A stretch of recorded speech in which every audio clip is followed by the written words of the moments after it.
नमस्तेऽस्तु महामाये श्रीपीठे सुरपूजिते शङ्खचक्रगदाहस्ते महालक्ष्मी नमोऽस्तु ते।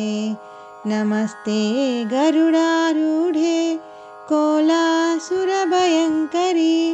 सर्वपापहरे देवी महालक्ष्मी नमोऽस्तु ते।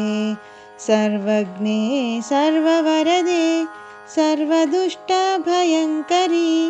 सर्वदुःखहरे देवी महालक्ष्मी नमोऽस्तु ते। सिद्धिबुद्धिप्रदे देवी भुक्तिमुक्तिप्रदायिनी मन्त्रमूर्ते सदा देवी महालक्ष्मी नमोऽस्तु ते। आद्यन्तरहिते देवी आदिशक्ति महेश्वरी योगज्ञे योगसम्भूते महालक्ष्मी नमोऽस्तु ते।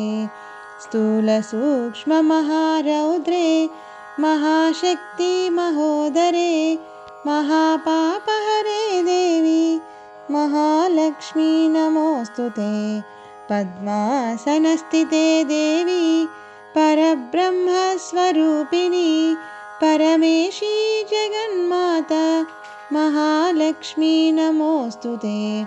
श्वेताम्बरधरे देवी नानालङ्कारभूषिते जगस्थिते जगन्मातः महालक्ष्मी नमोऽस्तु ते। महालक्ष्माष्टकं स्तोत्रं यः पठे भक्तिमान् हरः सर्वसिद्धिमवाप्नोति राज्यं प्राप्नोति सर्वदा। एककाले पठे नित्यं महापापविनाशनं द्विकालं यः पठे नित्यं धनधान्यसमन्वितः त्रिकालं यः पठे नित्यं महाशत्रुविनाशनं महालक्ष्मीर्भवे नित्यं प्रसन्नवरदा शुभा।